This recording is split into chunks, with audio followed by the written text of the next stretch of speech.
My daughter pushed me down the stairs during a family dinner, hissing, "Move faster, don't embarrass me in front of my real parents." She was talking about her in-laws, and I fell, hit my head, and no one helped me. But when my daughter woke up the next morning, 66 missed calls. Before we continue, please subscribe to the channel and let us know where you are listening in the comments. The crystal wine glasses I'd spent an hour polishing caught the afternoon light as Della walked past them without a glance. She adjusted the collar of her silk blouse, the one that probably cost more than my monthly utilities, and turned to Patricia Morrison with a smile I didn't recognize. "Mother Patricia, you simply must see the upstairs sometime. Neil and I are thinking of buying something similar in Westlake Hills, though obviously much larger." She laughed, a sound like breaking ice. I stood in my own kitchen, tongs in hand, watching my daughter erase me.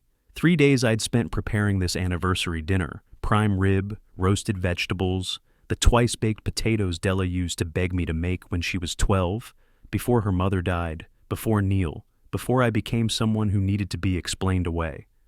"Dad's just a simple man," Della said, catching Patricia's glance toward the modest dining room. "He doesn't really understand presentation." Richard Morrison loosened his tie, his Rolex catching light as he reached for the bourbon I'd set out. Good bourbon, the kind I saved for special occasions. He poured without asking, settling into the chair at the head of my table. My chair. I said nothing. What could I say? That I'd taught literature at the community college for 30 years. That this house in Hyde Park, with its creaking stairs and original hardwood floors, meant more to me than any mansion in Westlake. That my daughter once loved this place. Neil appeared beside Della, his hand on her waist, possessive. He surveyed my kitchen with the eye of someone pricing real estate. "Great neighborhood. These old houses are sitting on gold mines. Location, location, location." "Exactly," Della said, though of course the house itself is quite dated. Dated, the house where she grew up, where her mother and I painted her bedroom pale yellow because she said it looked like sunshine, where we'd celebrated every birthday, every achievement, every milestone. I turned back to the stove. The prime rib needed another 10 minutes. My hands shook slightly as I basted it, a tremor I'd developed in the past year. "Age," the doctor said. "Just age." "Dinner in 15 minutes, I announced, keeping my voice steady. The dining room filled with conversation that didn't include me. Patricia discussed their recent trip to Tuscany. Richard mentioned their new lake house. Della soaked it up, laughing too loud, agreeing too eagerly, performing. Neil caught my eye once. His expression held calculation, assessment, the look of a man determining value. I saw the verdict. Not much, not enough to matter. I set down plates, poured wine, arranged everything the way I'd planned. The table looked beautiful. The food smelled perfect. No one noticed. "This is lovely, Columbus," Patricia said, her tone suggesting surprise that someone like me could manage lovely. "Dad's always been good with his hands," Della said. "Basic stuff. Basic, teaching, cooking, raising her alone after her mother died. All basic." Richard carved the prime rib with my knife, serving Patricia first, then Della and Neil, finally himself. I waited, still standing, until he remembered me. "Oh, sorry, Columbus. Here." The meat on my plate was the smallest portion, an edge piece. I sat in the chair beside mine, the one that had always been mine until today. Conversation flowed around me. Business deals, investment properties, people they knew in Dallas. Della contributed eagerly, name-dropping, laughing, glowing. This was the audience she'd always wanted. The Morrisons represented everything she thought she deserved. Old money, social standing, the kind of family that didn't have to prove anything because everyone already knew who they were. "Your mother would be proud," I said quietly to Della, unable to stop myself. The table went silent. Della's fork paused halfway to her mouth. Neil's hand tightened on his wine glass. Patricia looked at her plate. "Actually," Della said, each word sharp, "Mom would have understood that I've grown beyond this neighborhood. She would have wanted me to have better. Better, better than me, better than us, better than the life we'd built together, the three of us, before the illness took her." "Your mother loved this house," I said. "She settled," Della replied. "Don't project your limitations onto her memory." Neil nodded. Richard cleared his throat. Patricia examined her manicure. No one defended me. No one suggested that maybe, just maybe, Della was being cruel. I stood. I need to get the dessert plates from upstairs. We have plates right here, Della said. The special ones, from your mother's collection. I walked away before she could argue, before anyone could see the wetness in my eyes. The stairs creaked under my weight.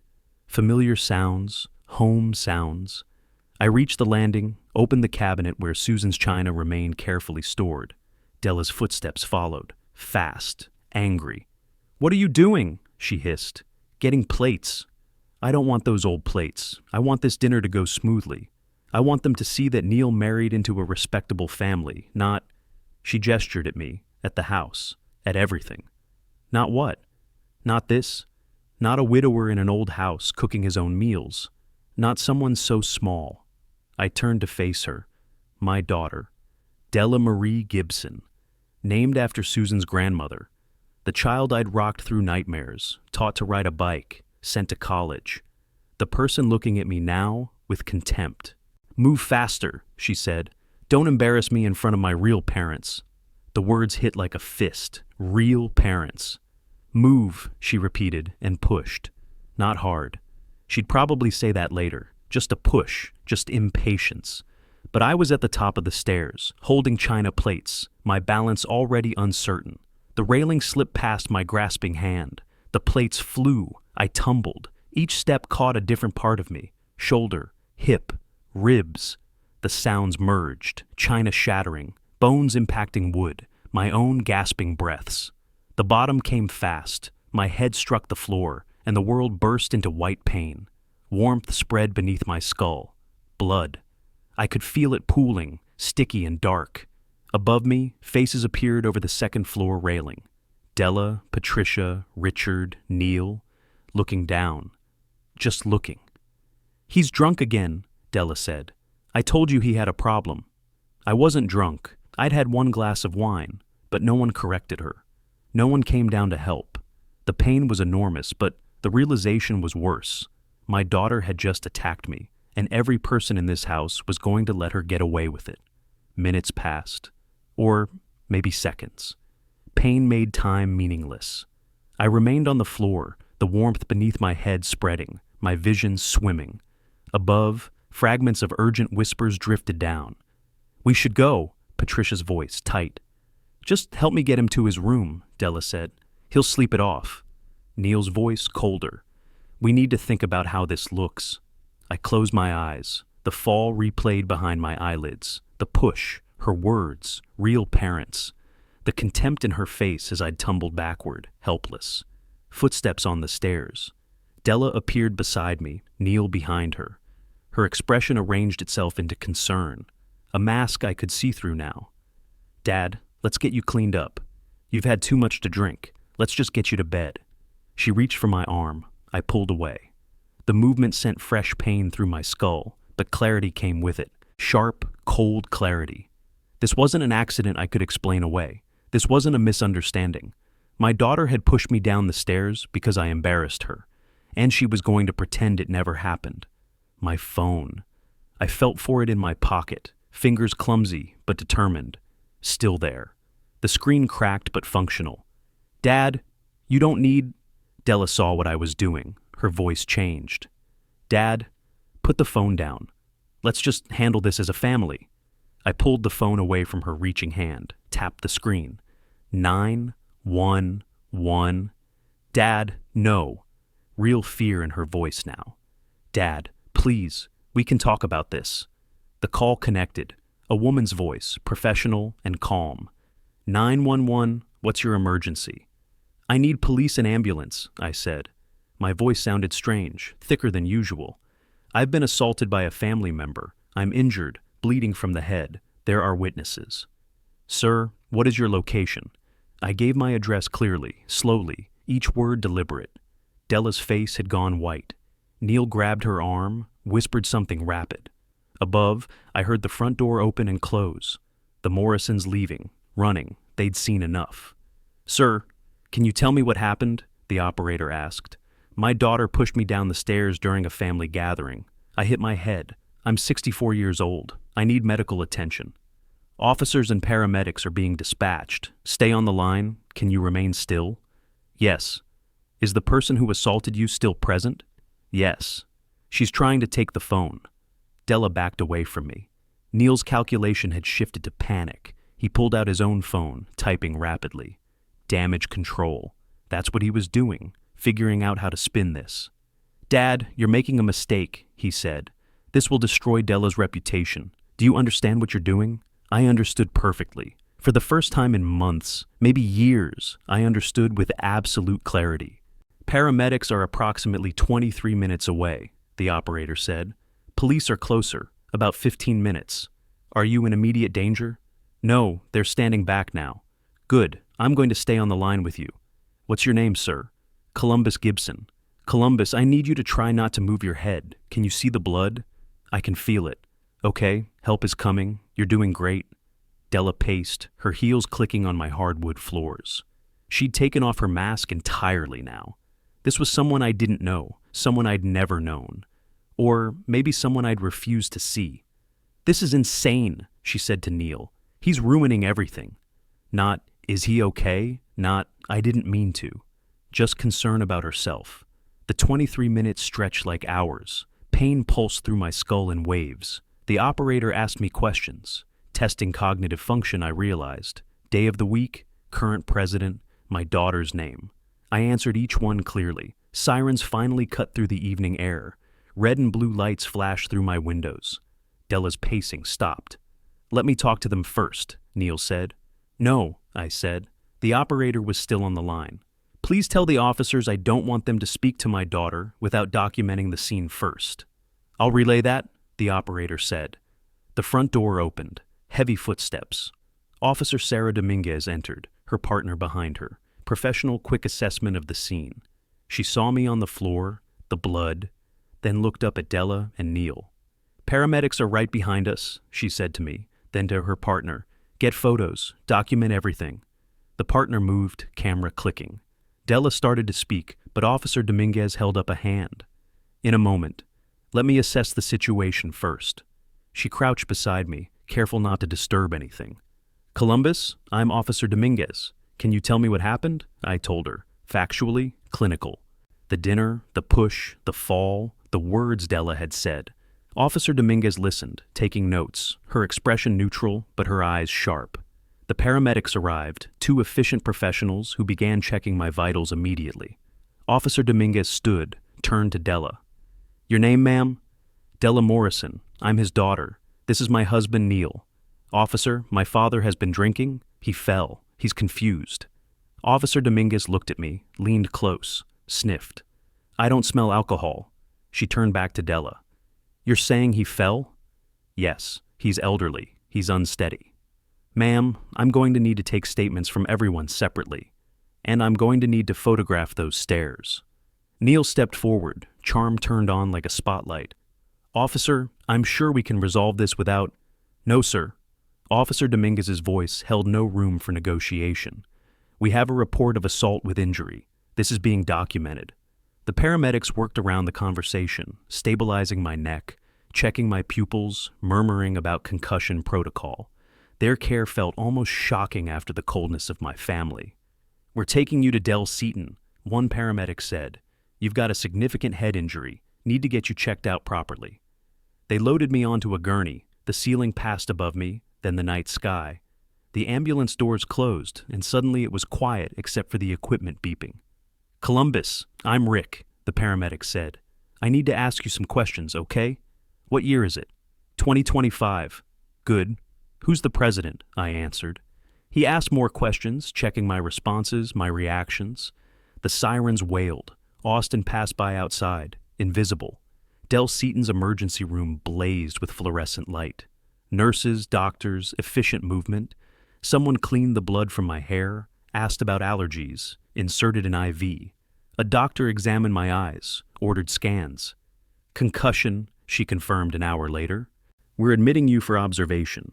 You're going to have a significant headache for a few days. Any dizziness, nausea, vision changes, you tell the nurses immediately. They settled me in a room, private, quiet. A nurse checked my vitals, adjusted my pillow, told me to rest. The door closed. I was alone. My phone sat on the bedside table, cracked screen, but working. At 8:47, it lit up. Della calling. I watched it ring, didn't answer. At 9:15, again, 9:33, 10:02. Each time, I watched the screen glow, watched her name appear, let it go to voicemail. Texts arrived between calls. Dad, please. We need to talk. This is crazy. You're ruining everything. Ruining everything. Not, I'm sorry. Not, are you okay? Just concern about what I was ruining for her. The calls continued through the night. Nurses came and went, checking my pupils, asking questions, making sure I was stable. Each time I started to drift towards sleep, my phone would light up again. Della, Della, Della, by midnight. 23 missed calls. By 2 in the morning, 41. By dawn, 66. 66 times my daughter called. Not once did I answer. Morning light filtered through the hospital blinds, pale and new. I scrolled through the call log, watching the progression. The first calls had come in clusters of 2 or 3, with texts between. Desperate, pleading, then longer gaps, angrier texts. Then in the pre-dawn hours, a frantic barrage. Every few minutes. She was panicking. I read the text chronologically. The evolution was clear. She wasn't sorry she'd hurt me. She was sorry I'd called the police. She wasn't worried about my concussion. She was worried about her reputation. The sun rose over Austin, warming the window glass. I turned off my phone completely, the screen going dark with a satisfying finality. For 64 years, I'd been a man who forgave, who understood, who gave second chances. That man died on the stairs last night. The person lying in this hospital bed was someone new, someone who would make sure justice mattered more than blood. The morning nurse brought breakfast I couldn't eat. My stomach felt hollow, but not from hunger. Through the hospital room window, Austin stretched out under clear March sky, indifferent to everything that had shattered inside these walls. I turned my phone back on, messages flooded in, timestamps telling their own story. Della's texts grew more frantic through the night, then angrier, then pleading again. I deleted them without reading past the first few words. Around noon, a different nurse appeared, younger, uncertain expression. Mr. Gibson, your daughter is here. She'd like to see you. The reflexive yes nearly escaped. Years of being a father, of opening doors, of forgiveness. I caught it. Tell her I need time. The nurse nodded, relieved to have a clear answer. She disappeared, returned minutes later. She's very upset. She says it's important. I'm sure she does. Through the closed door, I heard Della's voice in the corridor, high-pitched, desperate. Fragments reached me. Just 5 minutes. My father, misunderstanding. The nurse's lower tones, firm but professional. Then Della's footsteps, sharp and angry, retreating. I lay back. Felt nothing where concern used to live. The next day brought both of them. Neil's voice joined Della's, calmer, using logic like a weapon. The nurse came in first. Your daughter and her husband are asking to visit. They say you need to discuss what happened. I wrote on the notepad beside my bed. Tell them no, same answer as yesterday. Handed it to her. She read it, met my eyes, understood something. I'll let them know. This time, Neil tried reasoning through the door. I heard him clearly, probably wanted me to. Columbus, we need to handle this properly. Let's talk like adults. As if I were the child. As if he hadn't stood watching while I bled on my own floor. On the third day, Della came alone. I heard her crying in the corridor, genuine sobs that might have moved me once. She begged the nurses, promised she just needed to see I was all right, swore she was sorry. I listened to my daughter weep and felt the emptiness where love had been. Not hatred, not even anger anymore, just absence. The nurses never forced it. They sensed what words didn't say. A family broken in ways that mattered. By the 4th morning, Dr. Ray has cleared me. Concussions resolving well. You'll have headaches for a while. Dizziness when you move too quickly. Rest is critical. She handed me discharge papers. Any questions? When can I leave? Whenever you're ready. Do you have someone to drive you? I'll arrange something. I dressed slowly, each movement careful. Called a ride service. Gathered my belongings. Cracked phone, wallet, keys, and most importantly, the folder of documents. Police report. Medical records. Proof of what happened, documented and official. Outside, the world continued. Traffic moved, people walked. The sun felt too bright after days of fluorescent lighting.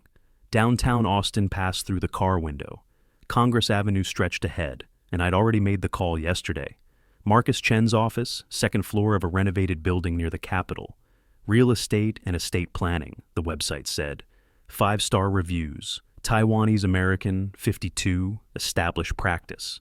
I'd researched thoroughly during the hospital nights when sleep wouldn't come. The building's stairs challenged me.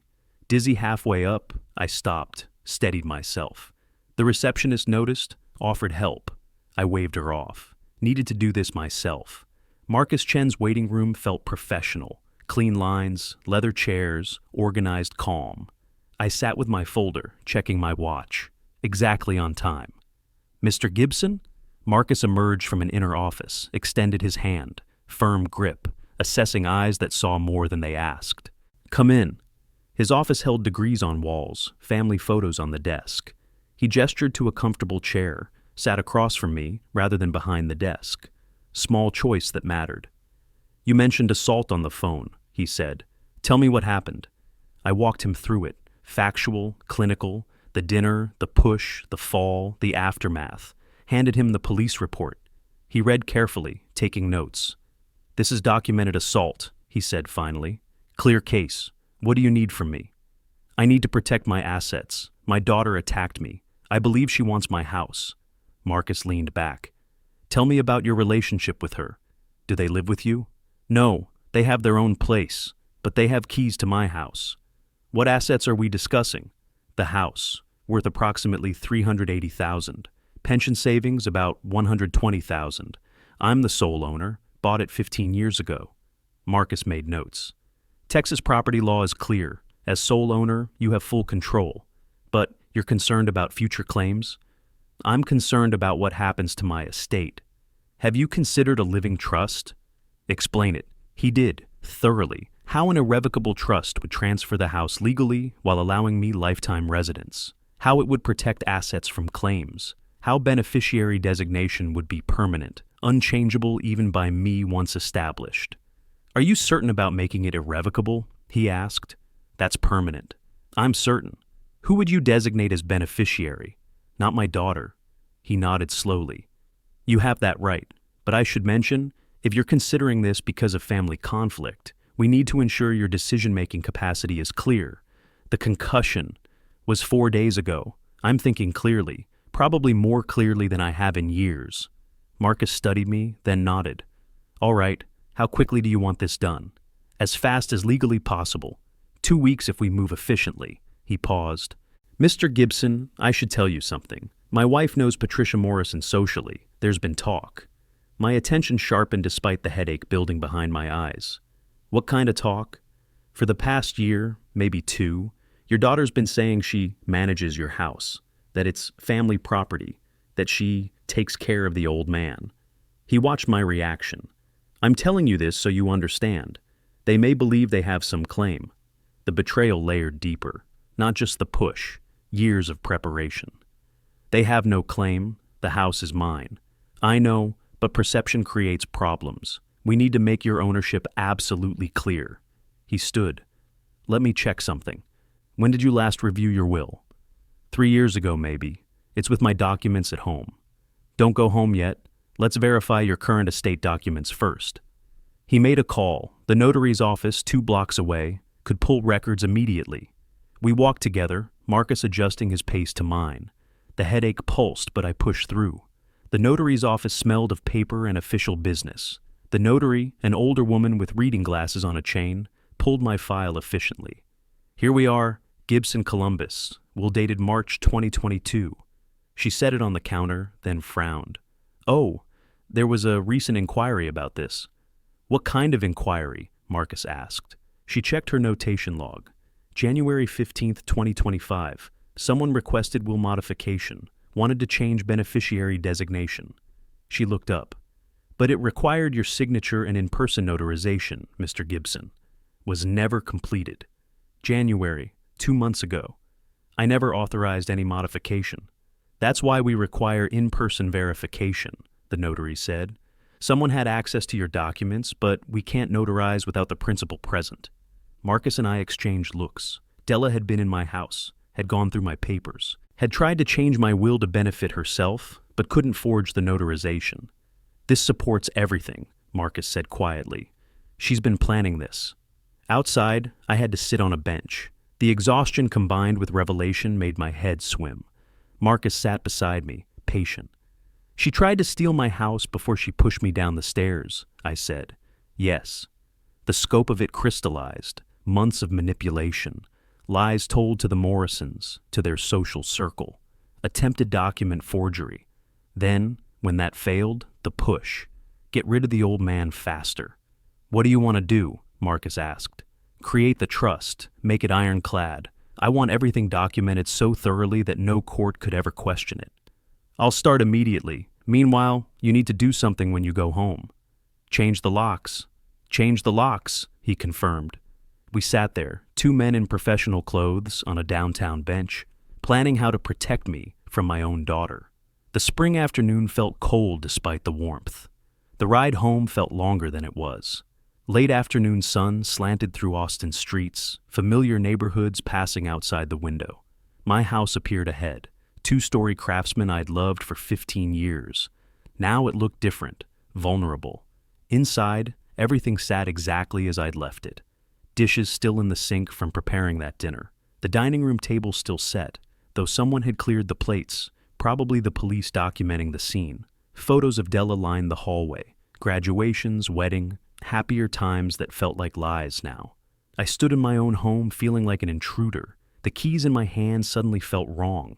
Della had copies. Neil had copies. They could walk in any time. I pulled out my phone, searched for locksmiths with same-day service. 90 minutes later, a van pulled up. The locksmith, a capable woman named Rosa, assessed all entry points. Front door, back door, side entrance, garage. Good quality locks, she said. You want the same grade? Better.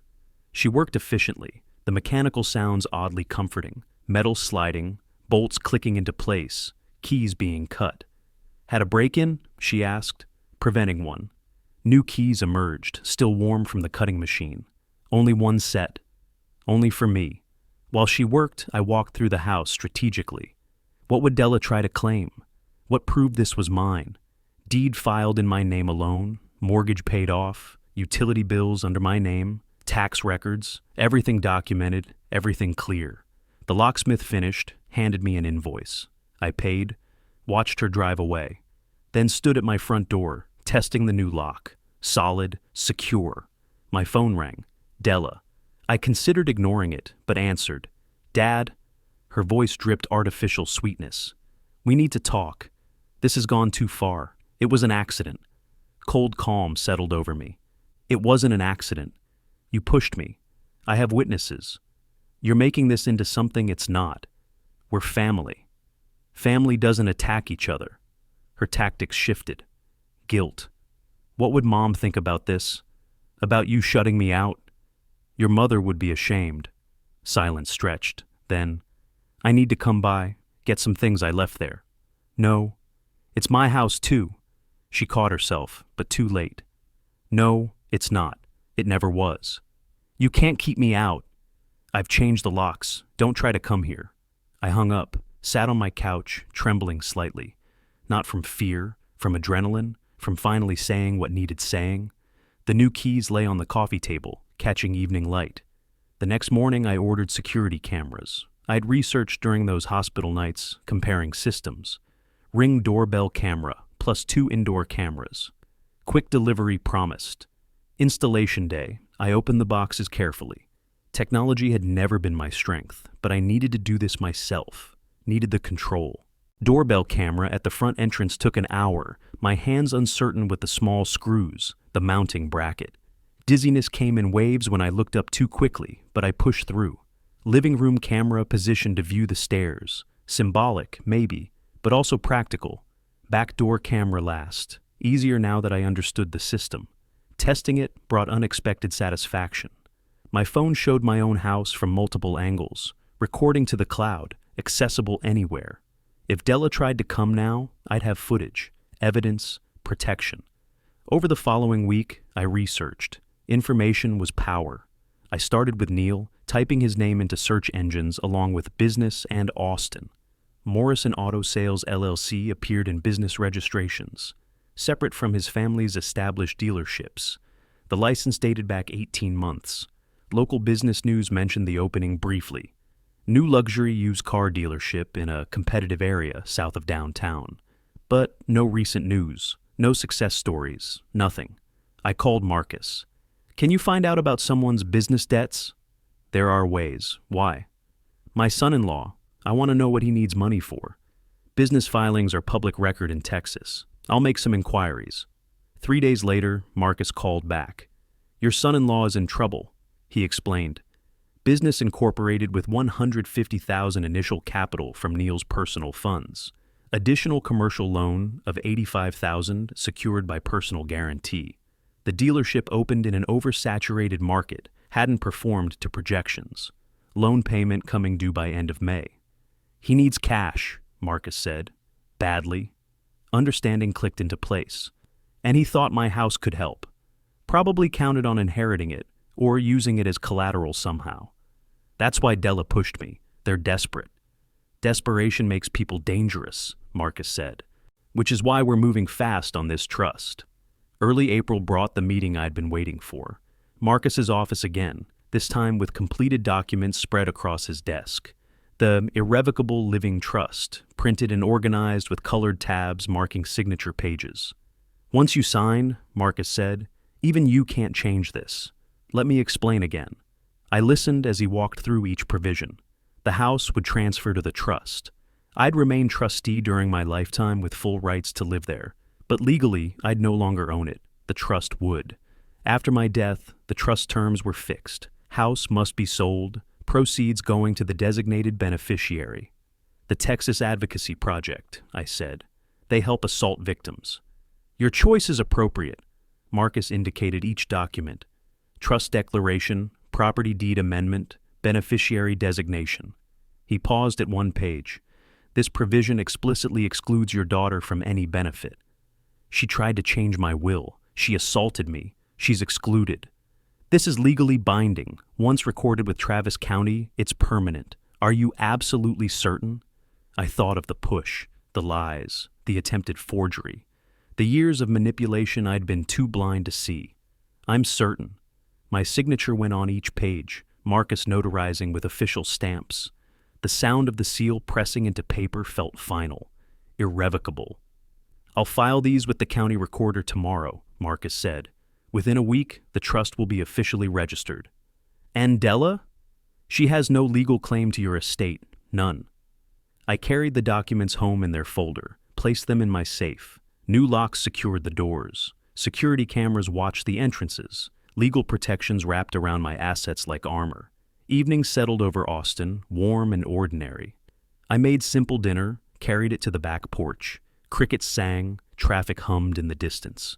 The world continued, indifferent to personal catastrophes. My phone sat silent beside me. Della had stopped calling after the locks changed. The sudden quiet felt ominous rather than peaceful.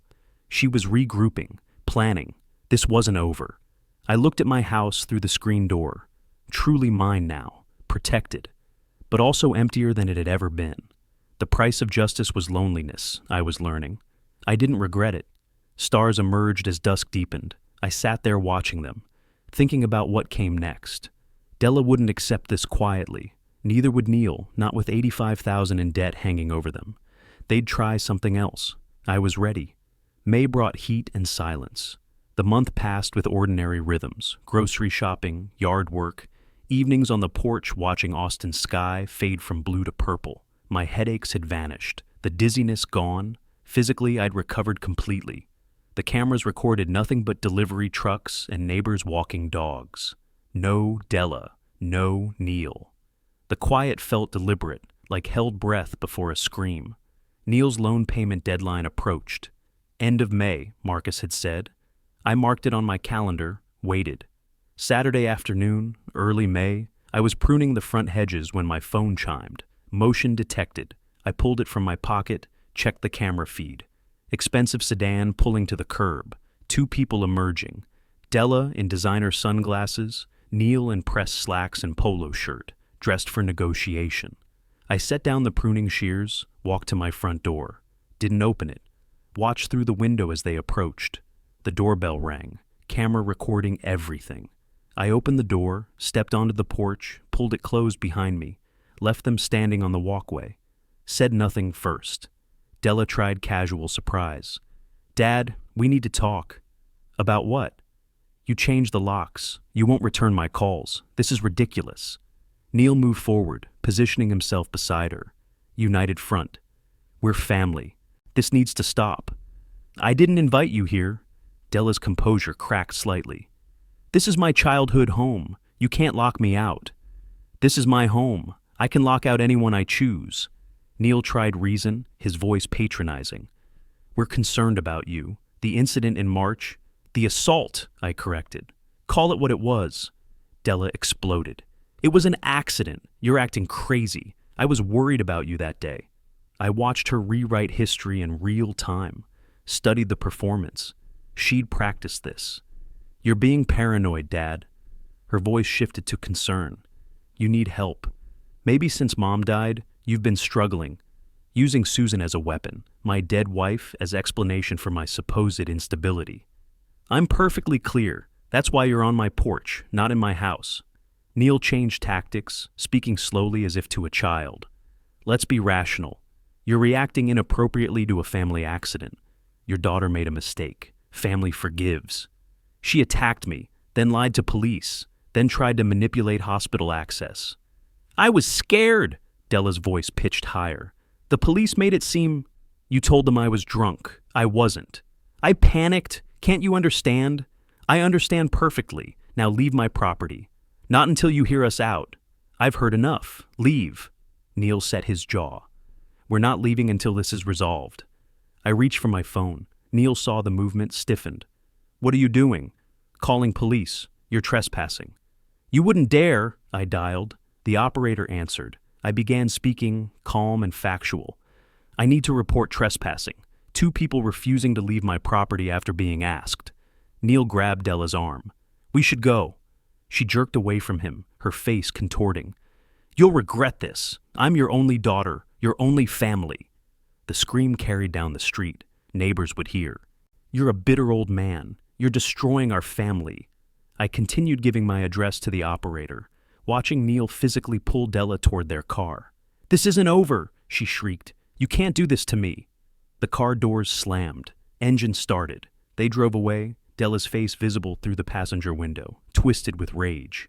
"They've left," I told the operator. "Do you want officers to file a report?" "Note the incident in your system, please. I have video footage." After hanging up, I stood on my porch, slight tremor in my hands. Adrenaline, not fear. Inside, I locked the door, opened my laptop. The doorbell camera had captured everything. Della's escalation, Neil's failed manipulation, her final screaming threats. I downloaded the footage, saved it in 3 locations: cloud storage, external drive, email to myself. Hours passed. I tried to settle but couldn't. The confrontation replayed. Della's face, her words. The calculated performance that became genuine rage. Evening brought a knock. Security camera showed a delivery person with clipboard. Certified mail requiring signature. The envelope bore legal letterhead. Brennan and Associates, Austin address. I signed, took it inside, opened it carefully. Formal legal demand on behalf of Della Gibson Morrison and Neil Morrison. My eyes tracked through the accusations. False assault claims, defamation of character, slander, intentional infliction of emotional distress. Columbus Gibson had damaged his daughter's reputation through malicious lies. Demands, formal written apology, public retraction, compensation for emotional harm in the amount of $15,000. Alternative, civil lawsuit would be filed. I read it twice, noted the tactics, intimidation through legal threat, reversal of victim and perpetrator, financial demand designed to pressure settlement. The irony wasn't lost on me. Today's footage showed them trespassing, harassing, screaming, and they'd sent a legal threat for defamation. I opened my laptop. The security footage sat there, Della's rage frozen mid-scream. I attached it to an email. Added the legal letter as a second attachment. Typed a message to Marcus Chen. Need meeting Monday morning. Attached. Today's incident and their legal threat. Will bring police report and medical records. Sent it. Saturday night. But Marcus would see it. He'd know what to do. That night, I sat with the letter, reading it again under lamplight. They'd made a tactical error. Every aggressive move they made now created more evidence. Every threat revealed their desperation. I pulled up the security footage one final time before bed, scrolled through it slowly. Della arriving composed, leaving screaming. Neil trying control, then physically restraining his wife. My own calm throughout. Their lawyer had threatened me with a lawsuit, but I had cameras, recordings, documentation, witnesses, medical evidence, police reports. They had desperation and lies. I knew what came next. Not defense, counterattack. Monday morning light slanted through Marcus Chen's office windows. I sat across from him, laptop open between us.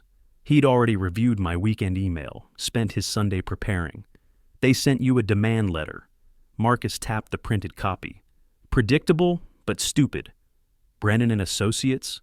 Small firm, probably cheapest they could find, willing to take this.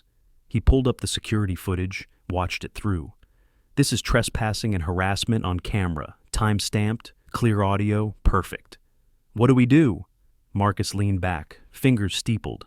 We respond, aggressively but legally. He pulled out a folder, documents already organized. First, we answer their demand with facts. He laid them out systematically. Police report from March 15th showing documented assault.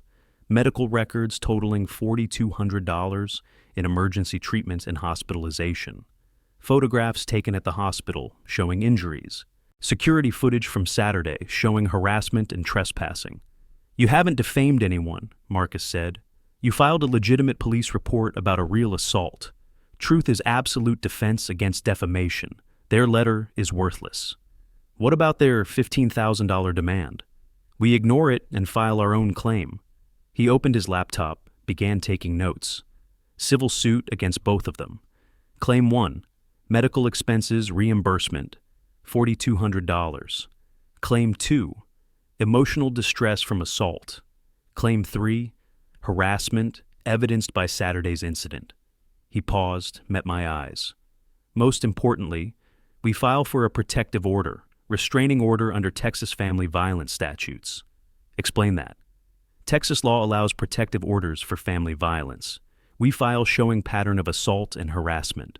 If granted, Della and Neil are prohibited from coming within 100 meters of you or your property. Duration up to 2 years. Violation is criminal offense. When do we file? This week. We file first before they can file their suit. In legal battles, offense is stronger than defense. Marcus made more notes. I'll have documents ready by Wednesday. We file Thursday. They'll receive notice within a week. Court date probably mid-July. They won't like this. They'll panic. That's the point. Marcus closed his laptop.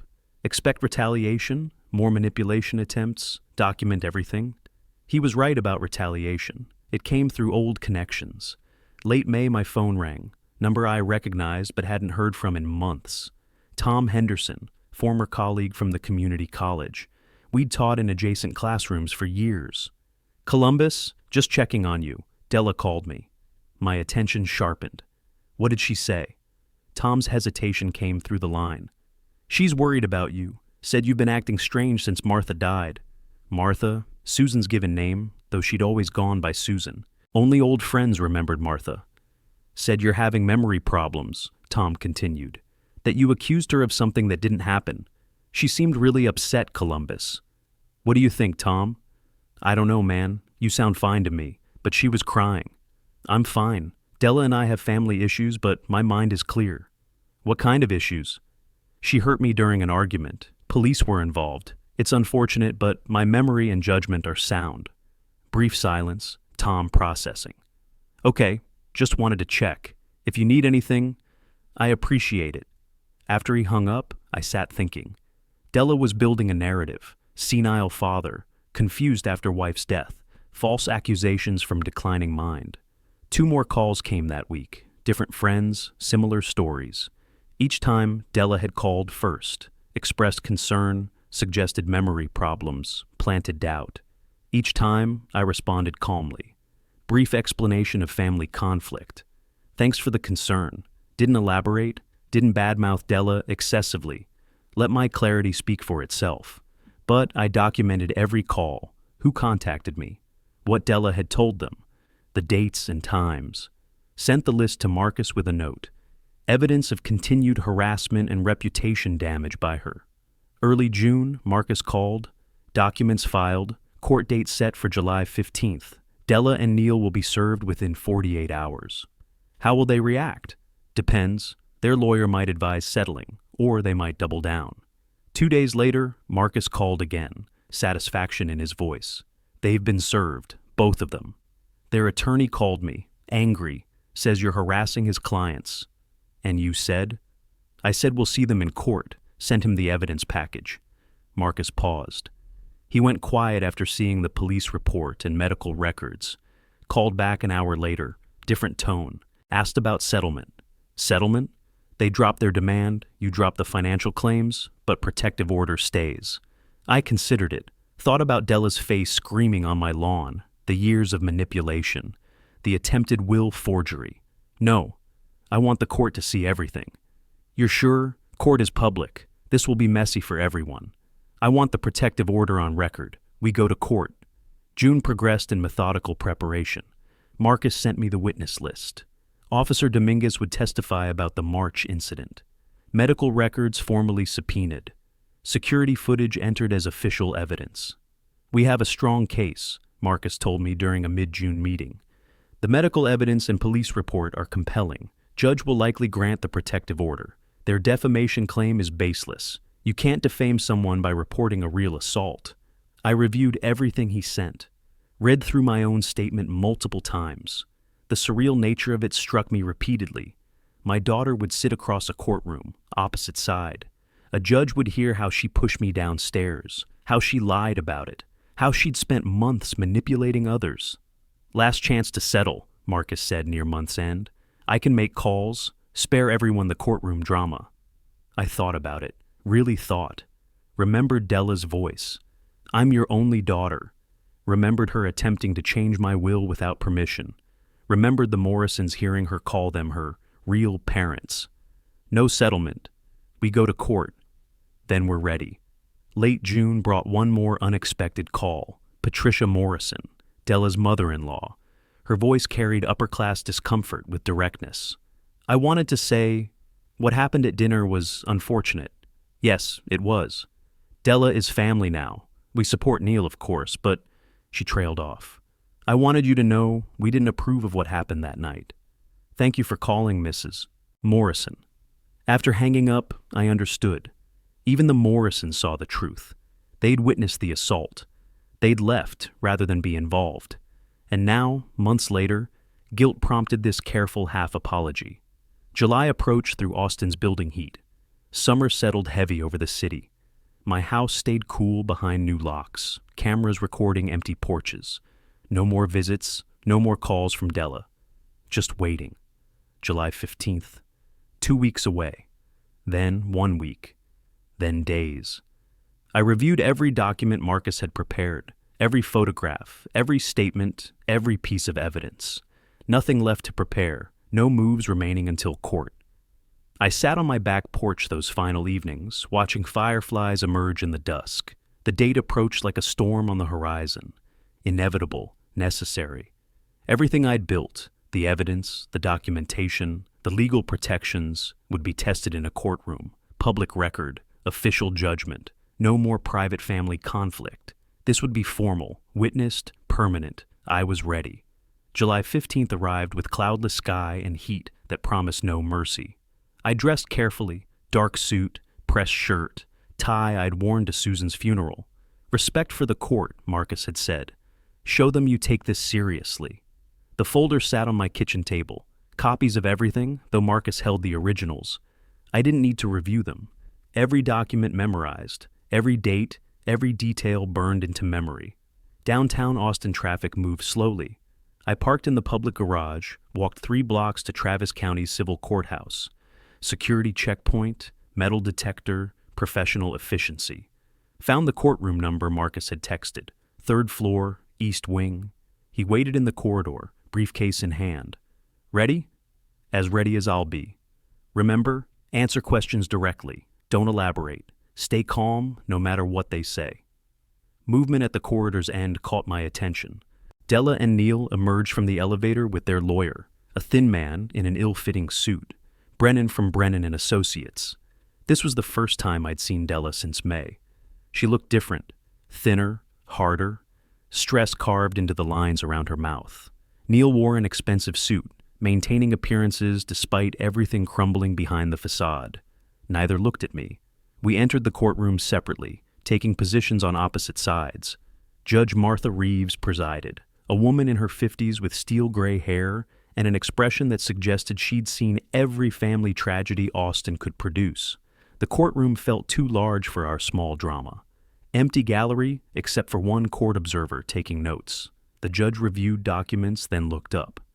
Civil suit for medical expenses and request for protective order. Additionally, defendants file counterclaim for defamation. Her voice carried no sympathy, just professional assessment. This is preliminary hearing to determine protective order and assess claims. Mr. Brennan, you may begin. Brennan stood. Your Honor, this is a family dispute blown out of proportion. My client's father had an unfortunate accident during a family gathering. He's overreacted, filed a false police report, and damaged my client's reputation through... Marcus rose. Objection, it wasn't an accident. We have evidence.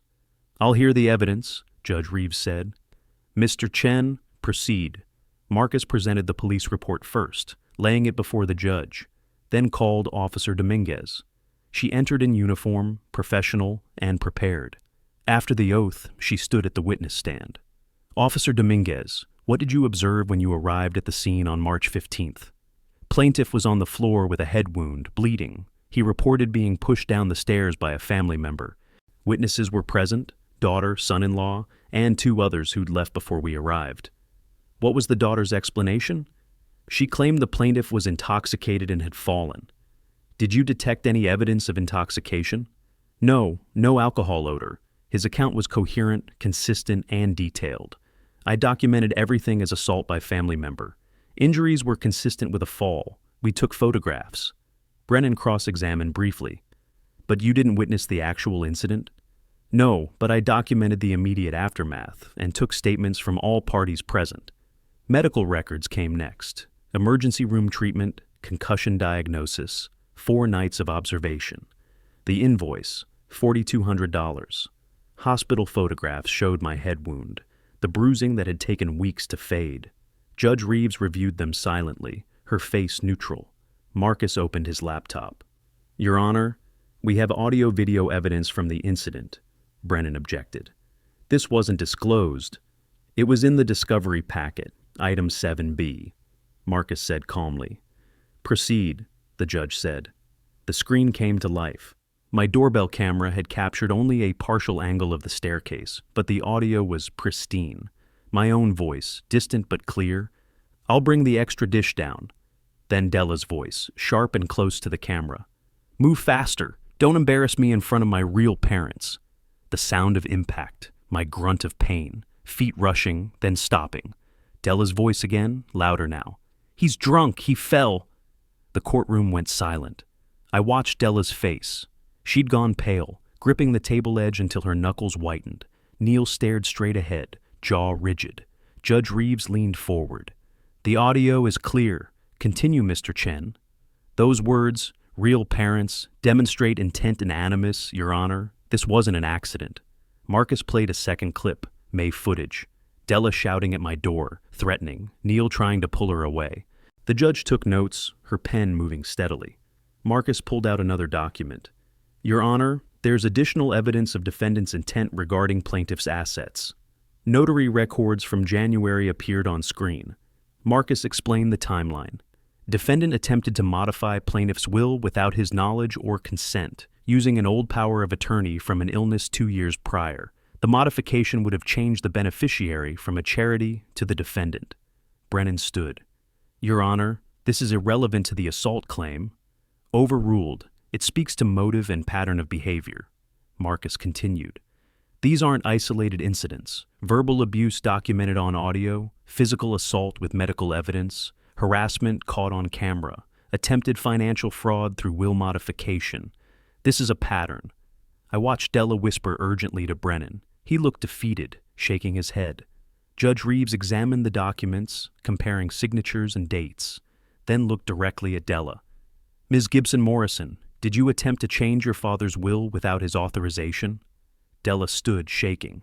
I had power of attorney. I thought, power of attorney doesn't authorize will changes. You know this. Della sat without answering. I've seen enough.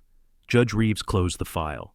Based on the evidence presented, police report, medical records, audio-video documentation, and pattern of behavior, I find that the incident of March 15th was assault, not accident.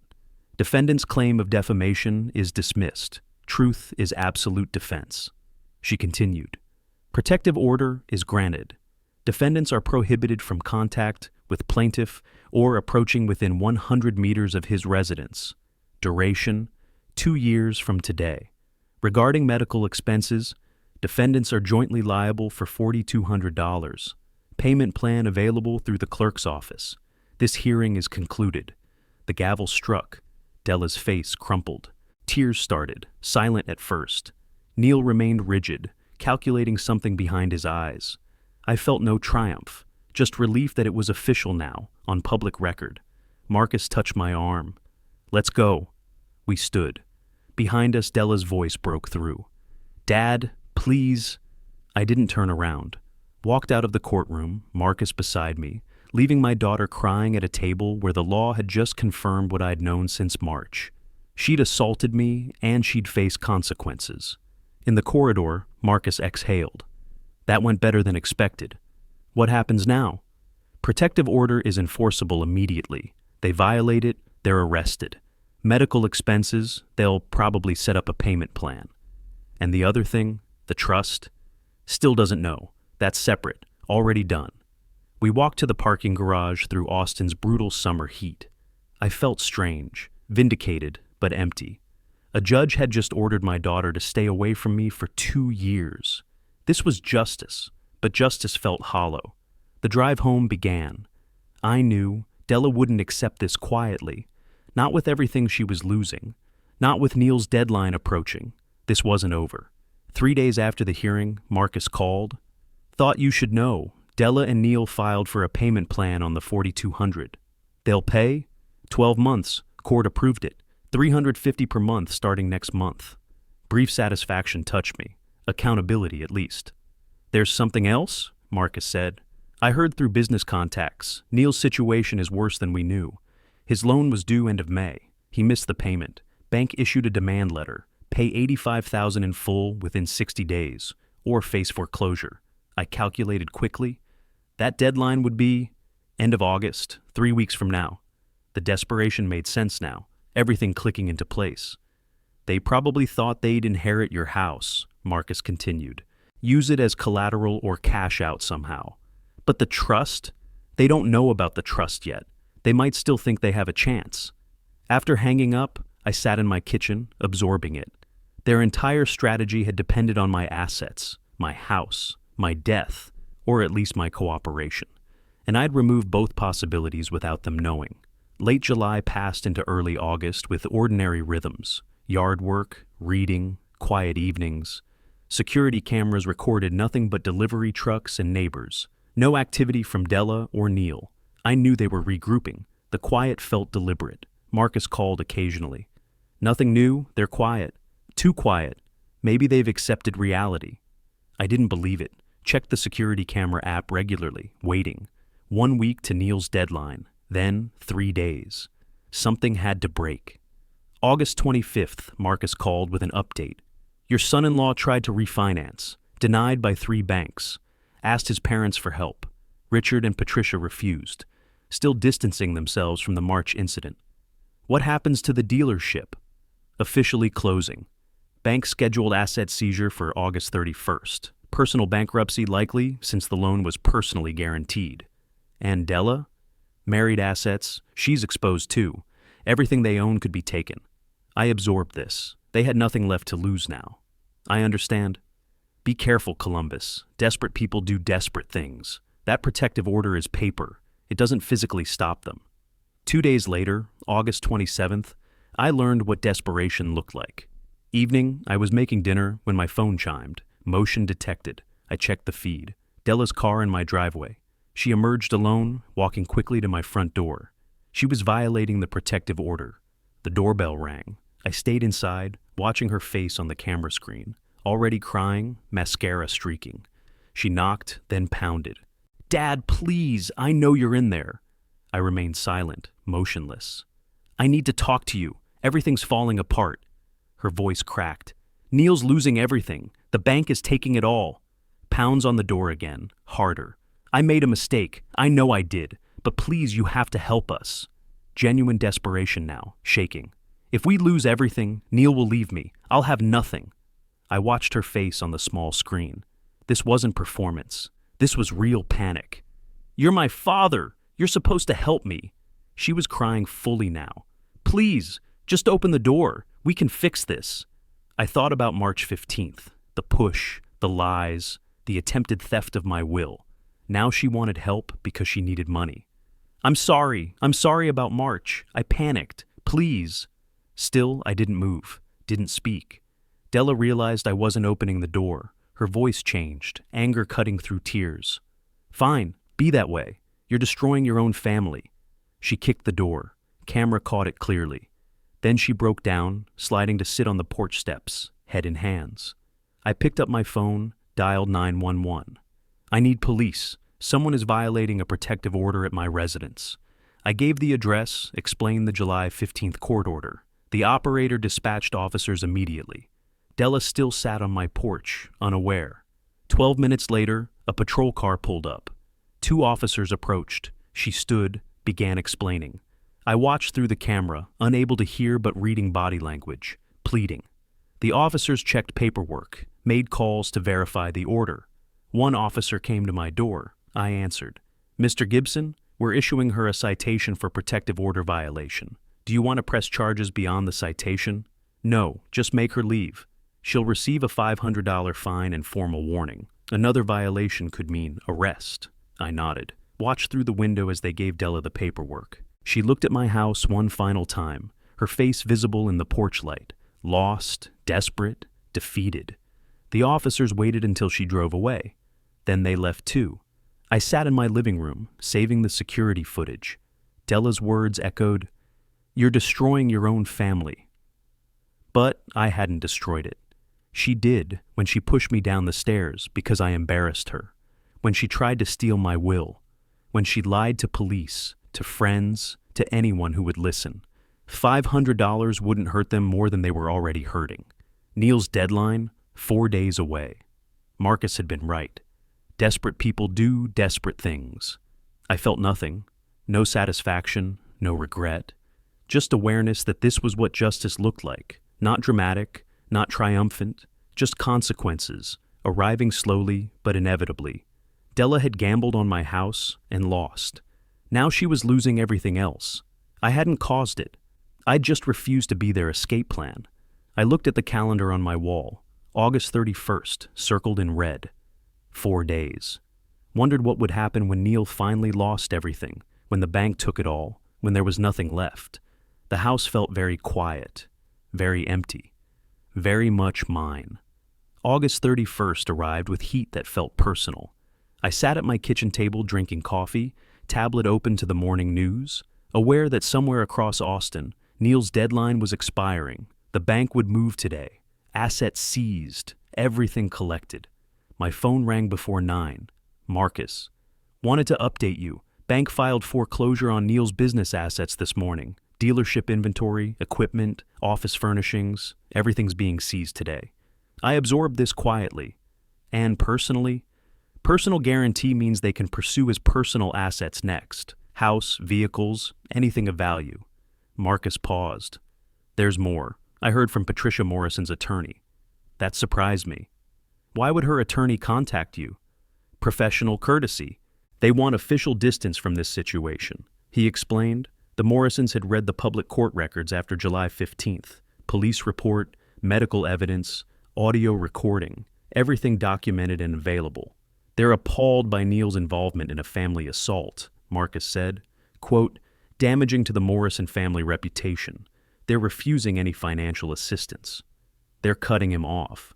Completely. Patricia's attorney made it clear. They consider the assault incident beneath their family values. The irony wasn't lost on either of us. Values mattered when reputation was at stake. They also mentioned they won't attend family events if Della's present. They're publicly distancing themselves from their daughter-in-law. I thought about March 15th, Della trying so hard to impress them, calling them her real parents. Now they'd rejected her entirely. Marcus continued, this means Neil has no help coming. He'll have to liquidate personal assets. Their house? Likely. It's the only thing with equity. Pause. How do you feel about all this? I considered the question honestly. I feel nothing. I didn't cause this. I just refuse to be their solution. That's healthy. This isn't your fault, Columbus. After hanging up, I sat with the question. Was any of this my fault? I hadn't caused Neil's poor business decisions. Hadn't caused Della to push me downstairs. Hadn't caused them to lie, manipulate, try to steal my will. I just protected myself. Yet their world was collapsing. The days that followed brought updates through Marcus's network. Early September, Neil and Della listed their house for emergency sale. Price below market, desperation clear in the numbers. Within a week, they had an offer. Accepted immediately. Closing scheduled September 20th. After mortgage payoff, they'll clear maybe $80,000, Marcus told me. Won't be enough? Between the business loan, legal fees, court judgments, they'll still owe money. Even selling their house wouldn't save them. September 6th, evening. My phone rang. Unknown number, I answered cautiously. Della's voice, hysterical and barely coherent. This is all your fault. Everything. You destroyed us. Della, no, listen to me. We lost the business. We're losing our house. Neil's parents won't even talk to me. Her voice cracked. His mother said I'm beneath their standards. They blame me for what happened to you. I listened, recognizing the breaking point. Neil says he should never have married me. He says I ruined his life. Sobbing now. You could have helped us. One phone call to his parents, one word from you could have fixed this. Why would I do that? Because I'm your daughter. You pushed me down the stairs. You lied to police. You tried to steal my will. I made mistakes, but you're cruel. You're destroying my life out of revenge. I'm not destroying anything. I simply protected myself. Everything else is the consequence of your choices. You're heartless. You don't care that I'm losing everything. I cared when you called me names in front of the Morrisons. I cared when you pushed me. I cared when you left me bleeding on the floor. My voice stayed level. You stopped being my daughter that day. Della sobbed. I hate you. I know. I hung up, sat in silence. No satisfaction, no guilt. Just finality. September 12th, Marcus called again. Neil filed for divorce. Not surprised? When? Yesterday, citing irreconcilable differences. Fast-track divorce in Texas when both parties agree. Should be final in 60 days. She agreed? Apparently, nothing left to fight over. They're both broke. Asset division will be simple. Split the house sale proceeds. Each takes their own debts. Their marriage built on status and money and appearance. When those vanished, nothing remained underneath. 3 years, maybe. Now, dissolving. Della's moving to an apartment alone, Marcus continued. Neil's staying with a friend temporarily. The Morrison name, the social status, the money, all gone. What happens now? They rebuild separately, or they don't. Either way, it's not your concern. He was right, but still, she'd been my daughter once. Long ago, before Neil, before the Morrisons, before everything twisted. A little girl who'd called me daddy. That person was gone. Maybe died years ago. Maybe died on March 15th. Either way, gone. Mid-September, I sat in my house thinking about 6 months. March to September. From family dinner to complete destruction. I hadn't planned this collapse, just protected myself, step by step. Changed locks, created trust, filed lawsuit, enforced boundaries. Each action defensive, not offensive, but the cumulative effect. Devastation. Strange emptiness filled me. Not regret. I'd do everything the same. Not satisfaction. There was no joy in this. Just awareness that relationships end, sometimes violently, sometimes permanently. Mine with Della, both. My phone rang. Marcus again. Final update. Trust documents are all processed and recorded. Want me to send the final copies? Yes. It's really over now. I looked around my quiet house. Yes, it is. Late September morning arrived soft and clear. I woke to sunlight through my bedroom window, the house silent around me. 6 months since March 15th, half a year. Routine carried me forward. Coffee brewing, toast, the morning paper on my tablet. Normal life, the life I'd fought to keep. The doorbell camera chimed. Delivery person, not threat. I signed for a thick certified envelope from Marcus Chen's office. Inside, complete living trust documentation, final registered copies, a cover letter in Marcus's precise handwriting. These are the official recorded documents. The trust is irrevocable and registered with Travis County. Your estate is protected. I opened the folder carefully. Page after page of legal language that meant something simple. This house was no longer mine in the traditional sense. It belonged to the trust. I could live here until I died, but after that, it would be sold. Proceeds would go to Texas Advocacy Project. The beneficiary designation showed it clearly. Texas Advocacy Project, Domestic Violence Services. Below that, Della Morrison, née Gibson, explicitly excluded from inheritance. I read slowly, thoroughly. It was real, permanent, finished. This house that Della had wanted desperately enough to push me downstairs for would never be hers, would instead help people she'd hurt, symbolically at least. Domestic violence victims, people like me. A second envelope sat in the package. Texas Advocacy Project letterhead. I opened it. They'd written to thank me for the planned future gift. Explained their work, emergency shelter, legal aid, counseling for survivors escaping dangerous situations. Statistics showed they helped 5,000 victims annually. Every donation meant safety and hope for someone fleeing violence. Your generosity will provide shelter and new beginnings to those who need it most, the letter concluded. Something shifted in my chest as I read. This wasn't about Della anymore. This was larger. My house, the thing she'd coveted for money and status, would serve actual purpose, would help people who'd suffered what I suffered, physical assault, family betrayal, feeling helpless. Della had reduced this house to leverage, to inheritance, to dollars. Now it meant shelter, safety, freedom. I folded the letter carefully, kept it with the trust documents. That afternoon, my phone rang. Della's number. I recognized it despite months of blocking and avoiding, considered not answering, but curiosity. What could she possibly say now? Yes? Her voice sounded defeated, flat, all hysteria gone. I know I shouldn't call. The protective order, it's still active. I know, I needed to ask something. Long pause. Neil and I are divorced. It's final this week. I heard. I'm in an apartment, small, alone. She waited for response. I gave none. Your will, your estate, could you leave me something, anything? Even now, even after everything, asking for money. No. Please, I know I hurt you, but I'm your daughter, your only child. You were my daughter. On March 15th, you made a choice. You chose Neil and his parents over me. You chose money and status over family. You pushed me down the stairs and called the Morrisons your real parents. Silence then. I was scared. We needed money. You don't understand the pressure.